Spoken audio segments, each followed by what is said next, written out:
आज की इस वीडियो में हम लोग कवर करेंगे topic presumption as to the document. Relevant article है आर्टिकल 90 to 101। इसमें बेसिकली इस टॉपिक में हम लोगों ने कवर करना है कि जब डॉक्यूमेंट्स, जो कि हमें पता है कि कोर्ट में डॉक्यूमेंट बतौर एविडेंस प्रोड्यूस किए जा सकते हैं, तो इस आर्टिकल में हम लोगों ने बेसिकली, इस टॉपिक में हम लोगों ने बेसिकली यही कवर करना है कि जब ये डॉक्यूमेंट कोर्ट के अंदर बतौर एविडेंस प्रोड्यूस किए जा रहे होते हैं तो उनके हवाले से कोर्ट क्या प्रिजम्पशन अडॉप्ट कर सकती है। लेकिन इसके रेलेवेंट आर्टिकल स्टार्ट करने से पहले ज़रूरी है कि हमें दो चीज़ों के बारे में हमारा जो है माइंड यानी कॉन्सेप्ट क्लियर हो। नंबर वन तो ये कि प्रिजम्पशन है क्या, एंड सेकेंडली ये कि ये कोर्ट जो ये डॉक्यूमेंट्स के बारे में जो प्रिजम्पशन है ये क्यों अडॉप्ट कर रही है, यानी कि कोर्ट प्रिजम्पशन डेवलप ही क्यों अडॉप्ट करती है, किसी चीज़ के बारे में कोर्ट क्यों कुछ प्रिज्यूम करती है, ये हम लोगों ने डिस्कस करना है। एंड आफ्टर दैट जो है हम इसके आर्टिकल स्टार्ट करेंगे। तो नंबर वन तो ये कवर करना है कि प्रिजम्पशन क्या होती है। प्रिजम्पशन बेसिकली एक प्रैक्टिस है जिसके अंदर कोर्ट जो है वो कोई चीज़ों को एडमिसिबल कंसीडर कर लेती है उनकी प्रोबेबिलिटी बेस पर, यानी कि इम्कानात होने की वजह से कि चांसेस हैं कि ऐसा वो इफ़ेक्ट एग्जिस्ट करता होगा, तो कोर्ट जो है वो इस चीज़ को एडमिट कर लेती है कि हाँ ठीक है ऐसा है, लेकिन असल में वो फैक्ट ट्रू नहीं होता। मतलब प्रोबेबिलिटी का मतलब ये नहीं है कि वो चीज़ हो भी, यानी एक्सपेक्टेशंस हैं कि ऐसा कुछ एग्जिस्ट करता होगा, तो कोर्ट ये चीज़ एडमिट कर लेती है कि हाँ ऐसा फैक्ट एग्जिस्ट करता है तो ये चीज़ हो गई, कोर्ट से ट्रू कंसीडर कर लेती है। लेकिन इसका हरगिज़ ये मतलब नहीं है कि ऐसा है भी। इसीलिए प्रिजम्पशन के बारे में जनरल रूल है कि प्रिजम्पशन आर ऑलवेज रिबटेबल, यानी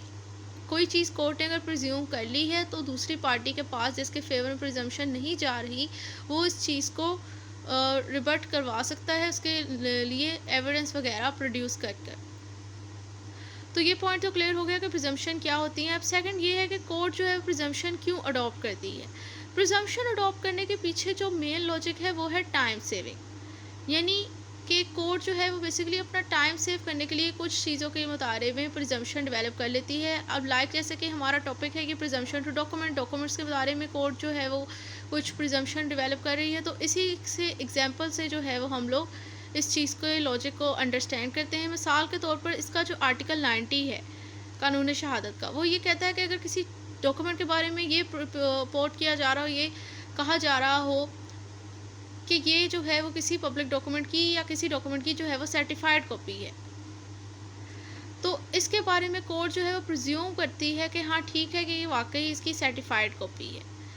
अब ऐसा क्यों कोर्ट की प्रैक्टिस क्यों डेवलप कर रही है, ये बेसिकली इसीलिए है कि अगर तो आप किसी चीज़ फैक्ट को साबित करने के लिए कोई सर्टिफाइड कॉपी प्रोड्यूस कर रहे हो, तो अगर कोर्ट आपसे ये कहना शुरू कर दे कि आप नहीं पहले इसको सबूत के तौर पर जो आपने सबूत इस फैक्ट को साबित करने के लिए जो आप सबूत दिया है वो तो ठीक है, पहले आप इस सबूत को साबित करने के लिए भी सबूत दो। यानी कि कोर्ट अगर आपको ये कहते कि ये इसी प्रॉपर ऑफिसर ने जिसको इसको सर्टिफाइड किया जाना था उसी ने सर्टिफाइड किया हुआ है, और जिस टाइम उसने सर्टिफाइड किया उसके पास ये लॉफुल अथॉरिटी भी थी इसे सर्टिफाइड करने की, यानी कि इस तरह के अगर इररेलेवेंट हरकतें प्रैक्टिस जो है कोर्ट अडॉप्ट करना शुरू कर दे तो इससे बेतहाशा टाइम वेस्ट होगा और इसकी वजह से लीगल प्रोसीडिंग जो है वो भी बहुत ज़्यादा टाइम टेकन हो जाएगी। और जैसे कि रूल है जस्टिस के बारे में कि जस्टिस डिलेज जस्टिस डिनाइड वाली पॉलिसी हो जाएगी, तो इसलिए जो है वो बेफजूल लॉन्ग लास्टिंग लीगल प्रोसीडिंग को रोकने के लिए जो है प्रिजम्पशन की प्रैक्टिस अडॉप्ट की जाती है। तो अब ये दोनों पॉइंट क्लियर हो गए कि प्रिजम्पशन होती क्या है और ये प्रिजम्पशन अडॉप्ट करने के पीछे बेसिकली स्ट्रेटजी क्या है, क्या लॉजिक है। तो अब स्टार्ट करते हैं इसके आर्टिकल, यानी कि अब हम लोगों ने डिस्कस करना है कि जब कुछ डॉक्यूमेंट्स को यानी ऐसा डॉक्यूमेंट्री एविडेंस जब हम लोग प्रोड्यूस करते हैं कोर्ट के अंदर, तो उनके हवाले से कोर्ट क्या प्रिजम्पशन अडॉप्ट करती है।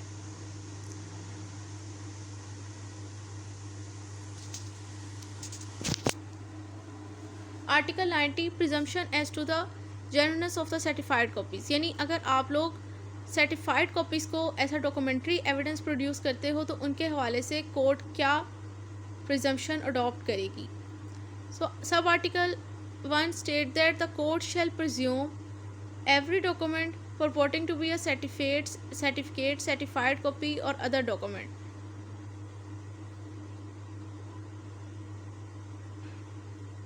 which is by law declared to be admissible as evidence of any particular fact,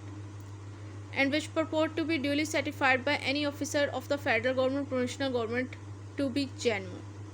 यानी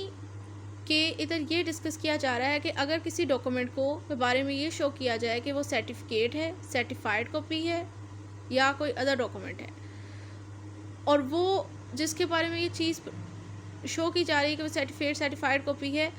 वो अकॉर्डिंग टू लॉ के तहत जो है किसी पार्टिकुलर फैक्ट के हवाले से एडमिसिबल एविडेंस भी हो। एंड थर्डली ये कि ये चीज़ जो है यानी सर्टिफाइड कॉपी बाकायदा किसी फेडरल गवर्नमेंट या प्रोविंशियल गवर्नमेंट के ऑफिसर की तरफ से सर्टिफाइड भी हो।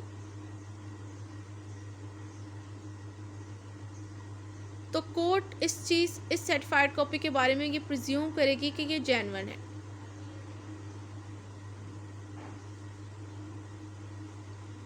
नेक्स्ट है proviso, provided that such document is substantially in the form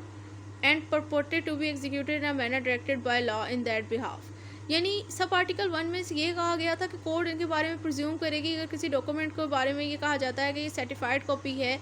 और बाकायदा फेडरल प्रोविंशियल गवर्नमेंट की तरफ से किसी ऑफिसर की तरफ से सर्टिफाइड है और ये किसी फैक्ट के हवाले से बतौर एविडेंस के तौर पर एक्सेप्टेबल एविडेंस है, तो कोर्ट उसको जेन्युइन कंसीडर कर रही थी। अब प्रोवाइजो ये बता रही है कि अगर कोर्ट सिर्फ यही चीज़ इसके जेन्युइननेस को ही प्रिज्यूम नहीं करेगी कि जेन्युइन है, कोर्ट बल्कि ये भी कंसीडर करेगी कि लॉ में जो इसका फॉर्मेट है इस कॉपी का जो होना चाहिए और जो एग्जीक्यूशन का तरीकाकार बताया गया है कि किस तरह एग्जीक्यूट होनी चाहिए अकॉर्डिंग टू लॉ में, यानी कि किस तरह एग्जीक्यूट होनी चाहिए, उसके हवाले से भी कोर्ट प्रिज्यूम करेगी कि हाँ ये उसी मैनर में एग्जीक्यूट हुई है और उसी फॉर्मेट में है। Sub Article 2, the court shall also presume that any officer by whom any such document purport to be signed or certified held when he signed it the official character which he claim in such document। यानी सब article 2 ये कहता है कि जब ये certified copy produce की जा रही है ना, उसके बारे में कहा जा रहा है कि इसको किसी पब्लिक ऑफिसर की तरफ से सर्टिफाइड किया हुआ, तो कोर्ट ये चीज़ प्रिज्यूम करके चलेगी कि जिस टाइम इस ऑफिसर ने इसे सर्टिफाइड किया उसके पास ऑफिशियल कैरेक्टर कैपेसिटी थी इस डॉक्यूमेंट को सर्टिफाइड करने की। तो सब आर्टिकल आर्टिकल 90 में हम लोगों ने जो है वो प्रिजम्पशन डील की कि जब एक सर्टिफाइड कॉपी को ऐसा डॉक्यूमेंट्री एविडेंस प्रोड्यूस किया जाता है तो उसके हवाले से कोर्ट की क्या प्रिजम्पशन है, कोर्ट क्या प्रिजम्पशन अडॉप्ट करेगी।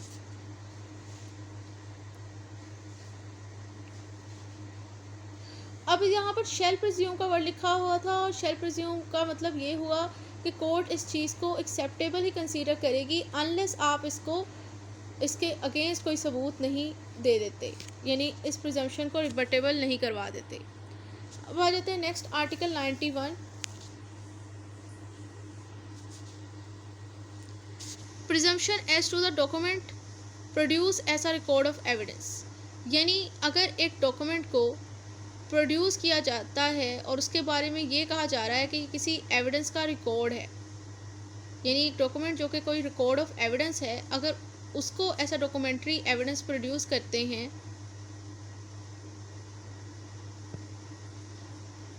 तो उसके हवाले से कोर्ट क्या प्रिजम्पशन अडॉप्ट करेगी।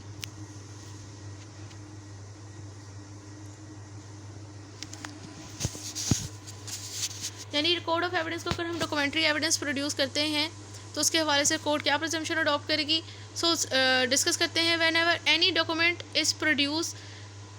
बिफोर एनी कोर्ट, यानी अगर कोई डॉक्यूमेंट कोर्ट के सामने किसी भी कोर्ट के सामने प्रोड्यूस किया जाता है purporting to be a record or a memorandum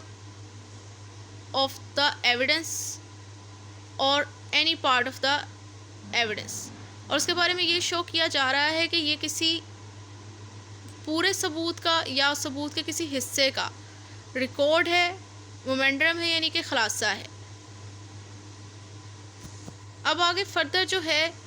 ये एविडेंस की कैटेगरी डिस्कस की गई हैं जिनके हवाले से ये डॉक्यूमेंट्री एविडेंस प्रोड्यूस किया जा रहा है। तकरीबन 3 तरह के एविडेंस इसमें डिस्कस किए हुए हैं कि given by a witness in a judicial proceeding or before any officer authorized by law to take such evidence. यानी ये जो हम लोग एविडेंस प्रोड्यूस कर रहे हैं, ये किसी विटनेस की टेस्टिमनी, उसकी शहादत हो सकती है जो कि उसने किसी जुडिशल प्रोसीडिंग के सामने रिकॉर्ड करवाई है, किसी ऐसे ऑफिसर के सामने रिकॉर्ड करवाई जिसको बाय लॉ उसके पास अथॉरिटी थी कि वो एविडेंस रिकॉर्ड कर सकता था। Secondly, or to be a statement or confession, second और थर्ड पॉइंट इकट्ठे ही हो गए, और का वर्ड है, to be a statement confession by any prisoner accused person. या फिर ये जो एविडेंस आप प्रोड्यूस कर रहे हो, यानी आप जो डॉक्यूमेंट्री एविडेंस प्रोड्यूस कर रहे हो किसी एविडेंस के हवाले से, वो एविडेंस में बेसिकली जो है वो स्टेटमेंट है किसी प्रिजनर या अक्यूज पर्सन की, या फिर वो कन्फेशन है किसी प्रिजनर या अक्यूज पर्सन का। और ये statement confession taken according with law, यानी कानून के मुताबिक ली गई है। Then and purporting to be signed by any जज or magistrate or by any such officer as aforesaid. और उनके बारे में शो किया जा रहा है कि इसको जो है जज और मजिस्ट्रेट ने या एस ऑफिसर ने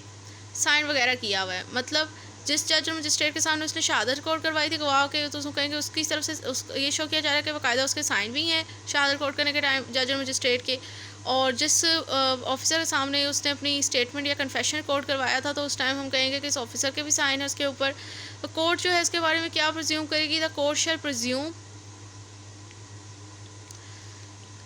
यानी इसमें ये बताया जा रहा है था कि अगर एक किसी रिकॉर्ड ऑफ एविडेंस के हवाले से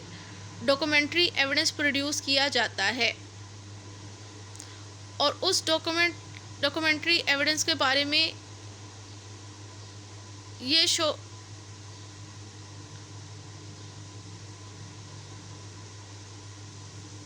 डॉक्यूमेंट्री एविडेंस प्रोड्यूस किया जा रहा है किसी रिकॉर्ड ऑफ एविडेंस के हवाले से, और वो एविडेंस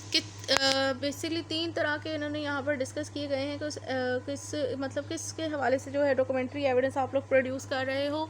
नंबर 1 तो वो किसी गवाह की शहादत के हवाले से कर सकते हो जो उसने शहादत दी है किसी जुडिशल प्रोसीडिंग के अंदर, या फिर किसी ऑफिसर के सामने जो उसने जिसके पास लॉ में अथॉरिटी थी एविडेंस रिकॉर्ड करने की। सेकंड, ये जो डॉक्यूमेंट्री एविडेंस जो है वो आप प्रोड्यूस कर रहे हो उस स्टेटमेंट कन्फेशन के वाले स्टेटमेंट के वाले से जो किसी प्रिजनर किसी अक्यूज पर्सन ने किसी ऑफिसर के सामने रिकॉर्ड करवाई है जिसके पास लॉफुल अथॉरिटी थी से लेने की। और इसी तरह फिर थर्ड ये है कि ये जो डॉक्यूमेंट्री एविडेंस आप प्रोड्यूस जमा करवा रहे हो बता रहे हो किसी ऐसे स्टेटमेंट कन्फेशन के हवाले से किसी प्रिजनर अक्यूज पर्सन के। और फिर आप लोग ये भी शो कर रहे हो कि ये जो है वो कायदा इस पर साइन है, ये अकॉर्डिंग टू लॉ ली गई है, ये स्टेटमेंट की टेस्टिमनी और कन्फेशन, और इस पर बाकायदा जज और मजिस्ट्रेट वगैरह के साइन है या इस ऑफिसर के साइन है। तो कोर्ट इसके हवाले से क्या प्रिजम्पशन करेगी इस तरह के डॉक्यूमेंट्री एविडेंस के हवाले से, that the document is genuine. Number 1 तो कोर्ट ये कंसीडर करेगी कि डॉक्यूमेंट जेन्युइन है, that any statement as to the circumstances under which it was taken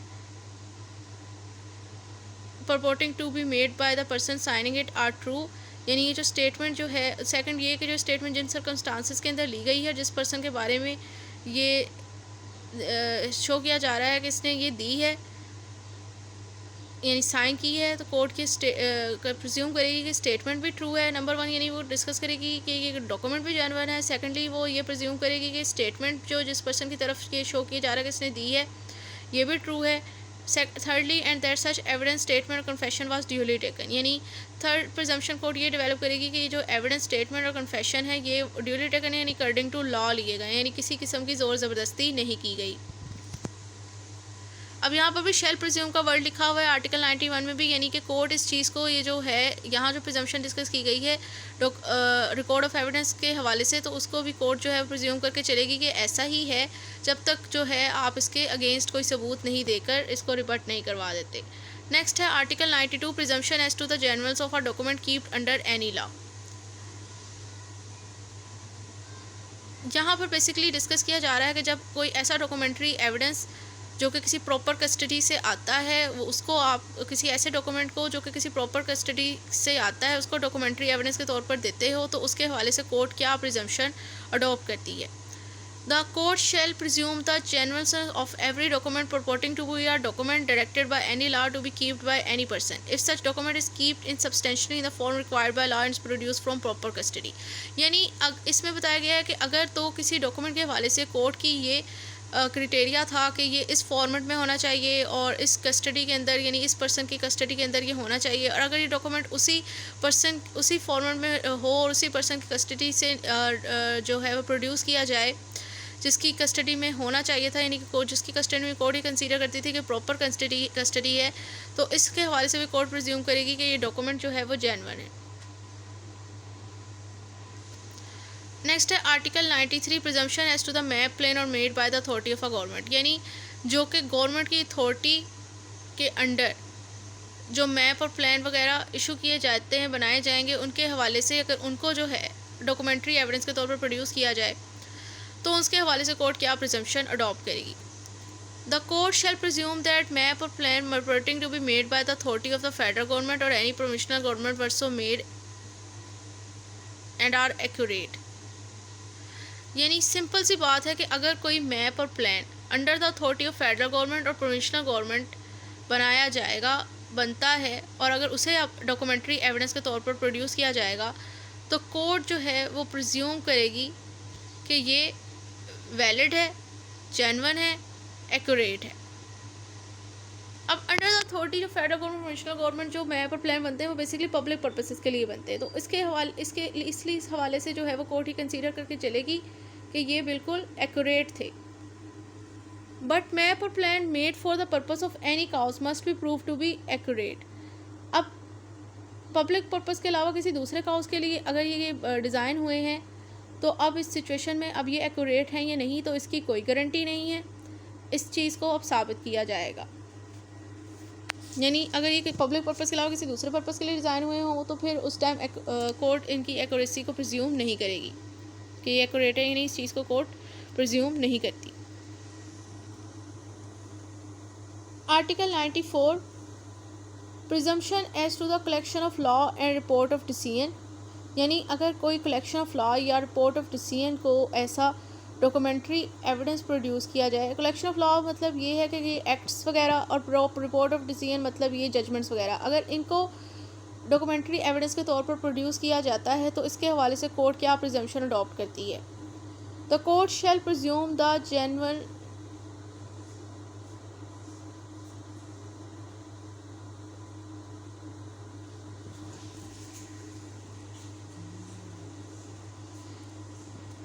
The court shall presume the genuineness of every book purporting to be printed or published under the authority of the government of any country. यानी court हर वो book जिसके बारे में show किया जा रहा है कि ये किसी कंट्री की गवर्नमेंट की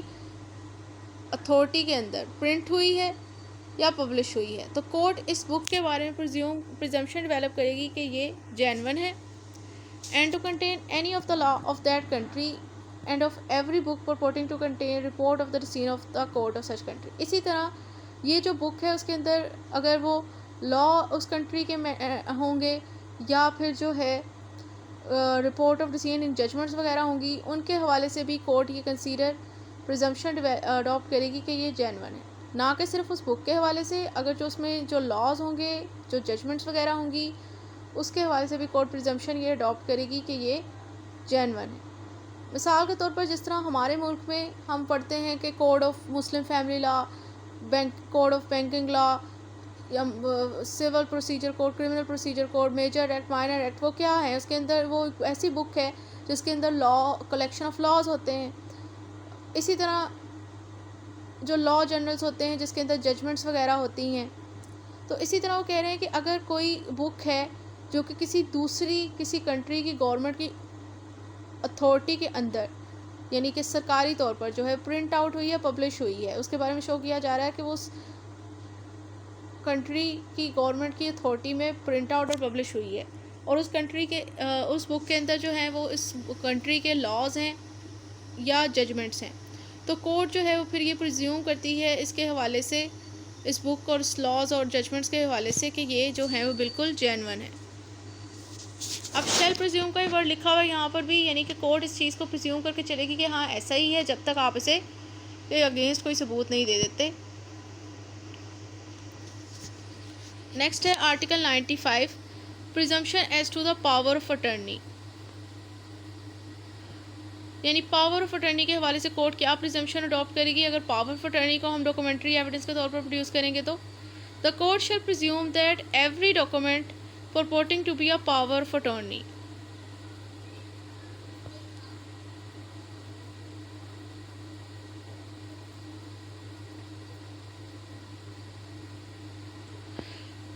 हर डॉक्यूमेंट जिसके बारे में शो किया जा रहा है कि ये पावर ऑफ अटॉर्नी है तो कोर्ट इसके हवाले से प्रिज्यूम करेगी and to have been executed before and authenticated by a notary public और एनी कोर्ट जज मजिस्ट्रेट पाकिस्तान काउंसिल और vice council representative of federal government. यानी कि वो कह रहे हैं अगर किसी डॉक्यूमेंट के बारे में ये शो किया जा रहा है कि वो पावर ऑफ अटॉर्नी है और इसकी जो एग्जीक्यूशन हुई है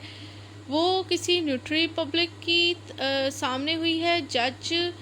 किसी कोर्ट जज मजिस्ट्रेट या पाकिस्तान काउंसिल वाइस काउंसिल और फेडरल गवर्नमेंट के रिप्रेजेंटेटिव के सामने हुई है और इसको बाकायदा इन्हीं अथॉरिटीज़ ने जो है वो ऑथेंटिसाइड भी किया है, तो इसके हवाले से कोर्ट क्या प्रिजम्पशन करेगी इस तरह की पावर ऑफ अटॉर्नी के हवाले से कि ये जो है वो एग्जीक्यूट भी हुई थी और ऑथेंटिकेट, यानी कोर्ट प्रिज्यूम करेगी कि ऑथेंटिक भी है और ये कोर्ट प्रिज्यूम करेगी कि ये एग्जीक्यूट भी हुई है, यानी कि हुई ऐसा इसकी एग्जीक्यूशन वगैरह भी हुई है। तो इसके हवाले से कोर्ट जो है इस तरह की पावर ऑफ अटॉर्नी के हवाले से कोर्ट ये प्रिजम्पशन अडॉप्ट करती है।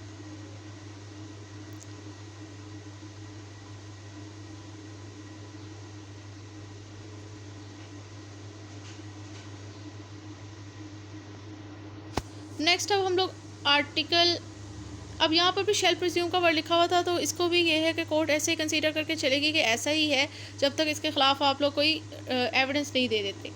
अब आर्टिकल 90 to 95 तक शेल प्रिज्यूम था। अब आर्टिकल 99 को हम लोग पहले डिस्कस करेंगे क्योंकि उसके अंदर भी शेल प्रिज्यूम का वर्ड है और फिर उसके बाद जो रेलेवेंट आर्टिकल रह जाएंगे उसमें मे प्रिज्यूम का वर्ड है। पहले शेल प्रिज्यूम वाली सारे आर्टिकल कर लें तो आर्टिकल 99 है presumption as to the due execution extra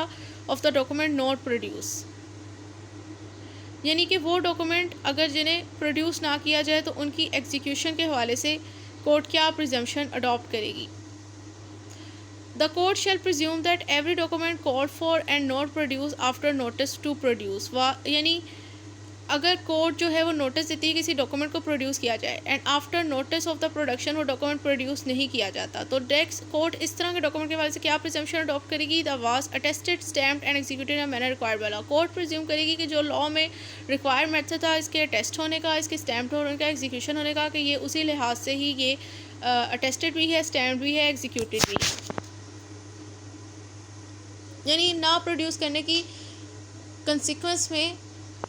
court इसके हवाले से फिर प्रिजम्पशन ये अडॉप्ट कर लेगी कि ये अकॉर्डिंग टू लॉ अटेस्टेड है, अकॉर्डिंग टू लॉ स्टैम्प्ड है, अकॉर्डिंग टू लॉ इसकी एग्जीक्यूशन हुई थी। शेल प्रिज्यूम का वर्ड है, यानी कि अगर इस कोर्ट ये जो यहाँ पर प्रिजम्पशन है उसको ऐसे ही कंसीडर करेगी जैसे है जब तक आप इसके अगेंस्ट कोई इसको गलत साबित करने के लिए कोई एविडेंस नहीं दे देते।